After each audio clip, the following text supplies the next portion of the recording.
Hi, pleasure to speak with you today on Clot Chronicles for NATF. I'm Dr. Christian Ruff, Director of General Cardiology at Brigham and Women's Hospital and Harvard Medical School, and a board member at NATF. We've just had a very exciting European Society of Cardiology 2020. Of course, it was virtual in the era of COVID, but that didn't stop a lot of groundbreaking, exciting science that was presented over the past several days. Probably, the biggest blockbusters of the ESC were regarding the Sglt2 inhibitors, which we know were developed for treatment of diabetes, but have really emerged as drugs that we can use in an armamentarium to reduce heart failure and kidney events. And there were two trials presented, the Emperor reduced with empagliflozin, which confirms what we saw with dapagliflozin and DAPA-HF, that these drugs, regardless of whether you have diabetes, substantially reduce heart failure hospitalization in patients with heart failure with reduced ejection fraction, actually improved renal function as well, prevented decline in glomerular filtration rates. So these drugs are really cemented, I think, in our treatment of heart failure with reduced ejection fraction, regardless of whether those patients have diabetes. Another thing that emerged in the DAPA-CKD study, which was with the Sglt2 inhibitor dapagliflozin, is that these drugs are very effective in patients with chronic kidney disease, regardless of whether they have diabetes or heart failure. This was a trial that on top of ACE inhibitor and angiotensin receptor blocker, that these drugs substantially reduced kidney failure or progression of renal disease and actually prolonged survival in patients with chronic kidney disease. So we really need to think about these drugs as really organ protection. Yes, they're diabetes drugs. They help manage glucose, but they have substantial cardiovascular benefit in patients with and without diabetes, particularly in patients with heart failure with reduced ejection fraction and chronic kidney disease. Now, particularly relevant for our interest in thrombosis, there were very exciting results in the field of atrial fibrillation. One prominent study, EAST-AF-NET4, which was looking at early rhythm control strategy in patients with atrial fibrillation.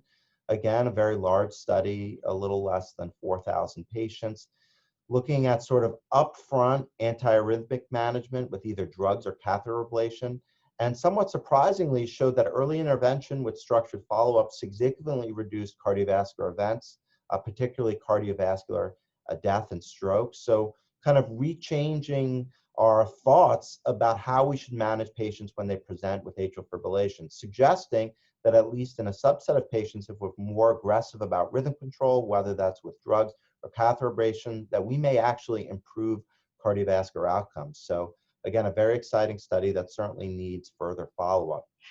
Now, of course, the other part of management of atrial fibrillation is around anticoagulation. That's irrespective of whether you do a rate or rhythm control strategy. And there was an interesting study, IMPACT-AFib, which is a very large study, over 47,000 AFib patients, and it looked at a targeted intervention where they received a single educational mailing. And unfortunately, it didn't improve oral anticoagulation rates, but there was a numeric increase that didn't reach statistical significance. And I think the take home from this trial is that perhaps a single educational intervention isn't enough. There was a small signal of an increase numerically, at least in anticoagulation rates, but perhaps a more aggressive intervention, multiple mailings, multiple contacts with a patient is needed to improve anticoagulation rates. Of course, our sister to atrial fibrillation and arterial thrombosis is venous thromboembolism, and there was very interesting results from the HOME PE trial, which really looked at risk stratification in the emergency department. So patients who presented to an emergency department with pulmonary embolism using either two risk stratification tools, whether that's the HESTIA or simplified PESI score, that you could identify a third of patients who are low-risk PE who could be safely managed at home. I think this is a very interesting study. In the United States, we obviously admit most pulmonary embolism patients, but using simple risk stratification in this European study, we really could identify, a third of PE patients who probably could be safely managed outside of the hospital. On the coronary front, there was some illuminating data about colchicine, which has really been in the news over the past year, the LODOCO-2 trial, that showed that colchicine improved cardiovascular outcomes, particularly MI and revascularization in patients with chronic coronary disease. And this is really a follow-on to some of the exciting results from the prior Clot study. I will say in this LODOCO trial, there was a trend to more cardiovascular death, not statistically significant, but a trend. And actually, there was another study at the ESC, the COPS trial, which was a smaller study in ACS, that showed a similar benefit in revascularization, but actually a statistically significant excess in non-CV mortality. So I do think there are some things to work out. Colchicine may be effective, particularly for MI and revascularization, but there may be this non-CV mortality signal that needs further investigation.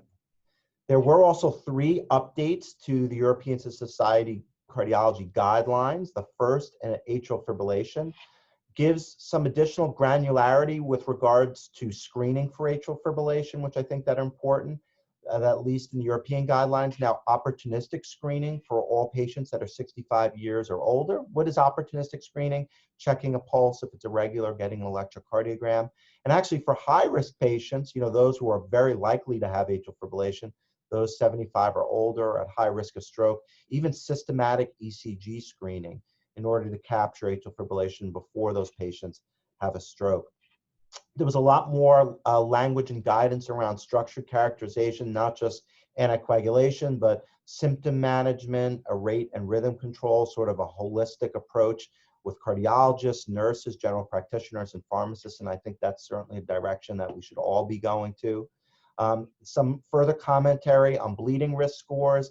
Again, mention that the HAS-BLOOD score is a good bleeding risk score to identify modifiable risk factors that may need closer follow-up, but should not be used as a risk score to deny anticoagulation to patients who meet a guideline indication. I think probably the most important guidance was around what to do in patients who have concomitant atrial fibrillation and either elective PCI or acute coronary syndrome. And we now have at least 4 trials informing our decision regarding this. NOACs should be used preferentially. They have a lower bleeding risk than vitamin K antagonists.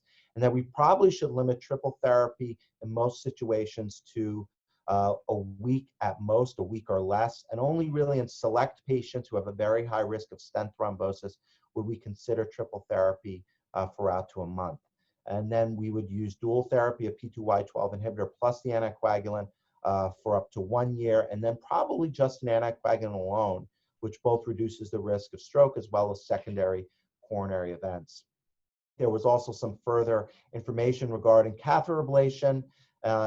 Certainly patients with symptomatic heart failure with reduced ejection fraction, catheter ablation reduces heart failure outcomes, but probably we don't have strong data at this time in patients with atrial fibrillation and normal left ventricular function, whether catheter ablation improves outcomes. I think there is an important thing to end on with atrial fibrillation is that we really can't forget about risk factor modification. That obesity and obstructive sleep apnea are big drivers of atrial fibrillation. They're big drivers of burden of atrial fibrillation. So structured weight loss program, treatment of sleep apnea are essential if you want to manage or prevent atrial fibrillation. There was the non-ST elevation guidelines at the ESC as well. They gave some similar guidance regarding triple therapy in patients with atrial fibrillation and acute coronary syndrome, really limiting triple therapy to a week or at most a month. The guideline gave further kind of granularity that high sensitivity troponin really is the assay that we should be using to diagnose non-ST elevation myocardial infarction. I think the most important guidance was really about the rule out strategies. High sensitivity troponin is so sensitive we could really tighten the rule out window and using only 2 troponin assessments, either at 0 and 1 hour or 0 and 2 hours, and that can identify patients who are negative at the 1 or 2 hour assessment who could be safely discharged from the hospital. So I think that's very important when we sort of evaluate chest pain in the emergency department. There is also some further information we've gotten from trials that patients who are high risk NSTEMI, very high sensitivity troponin, elevated GRACE risk score, that those patients probably benefit from an early routine invasive approach, maybe within 24 hours of admission. And obviously for patients with less high risk NSTEMI, that can extend to 48 to 72 hours. There was also important information with regarding how long we continue DAPT in these patients. Clearly, patients with acute coronary syndrome, if they're at continuing risk of thrombosis for 12 months, irrespective of whether they've had a bare metal or drug-eluting stent, but certainly recognizing that there have been different trials with shortened duration DAPT, less than 12 months, or extended duration DAPT, greater than 12 months, and that we need a sort of more personalized approach for those situations. And finally, I'd like to end on an interesting guideline about sports cardiology and exercise, and this is really a comprehensive and well-organized document that gives guidance about cardiovascular risk and screening for exercising, particularly in patients who have cardiovascular conditions. And I think it highlights that sudden cardiac death is really the leading cause of exercise-associated mortality, so it's something we should all be familiar with. And certainly in athletes greater than 35, the majority of sudden cardiac death events are attributed to coronary disease. So I think whether a patient with cardiovascular disease is participating in recreational or competitive athletics, they really should undergo formal evaluation, which should likely include a stress test. But patients with cardiovascular disease should exercise, and the guidelines say, you know, on most days, 150 minutes per week of at least moderate exercise. So I think that that's an important message, that yes, you should have some risk stratification, but we should be encouraging exercise in all of these patients. Particularly patients with heart failure, again, exercise very important. These patients probably should undergo maximal exercise stress test, a cardiopulmonary exercise test to assess functional capacity. So that's a particular recommendation in the heart failure patients. I think another important recommendation was around valvular heart disease. We know when we do echocardiograms in our older patients, we uncover a lot of valvular disease. For patients with asymptomatic valvular disease, that's mild, really, they can participate in either competitive or recreational sports. If a patient has asymptomatic moderate valve disease, they probably should undergo some sort of stress testing, but if the stress testing is reassuring, they can participate in competitive sports as well. And certainly patients with symptomatic moderate to severe valvular disease may need to have their valvular disease addressed before they participate in vigorous physical activities. And then finally, the last part of the guidance was really around the management of arrhythmias and channelopathies, those patients who may be predisposed to life-threatening arrhythmias during exercise. This is really a specialized approach. These patients are probably best evaluated and managed by electrophysiologists. They really need some sort of more granular testing with regard to their specific risk of life-threatening arrhythmias. So those patients should undergo formal evaluation by a specialist. So I think in conclusion, incredibly exciting European Society of Cardiology 2020. We had some groundbreaking science around treatments across a broad spectrum of cardiovascular disease, but particularly around venous and arterial thrombosis, which is, of course, our interest at the NATF community. And so I think further information for clinicians to really ground their treatment of patients with thrombosis in the coming year. Thank you.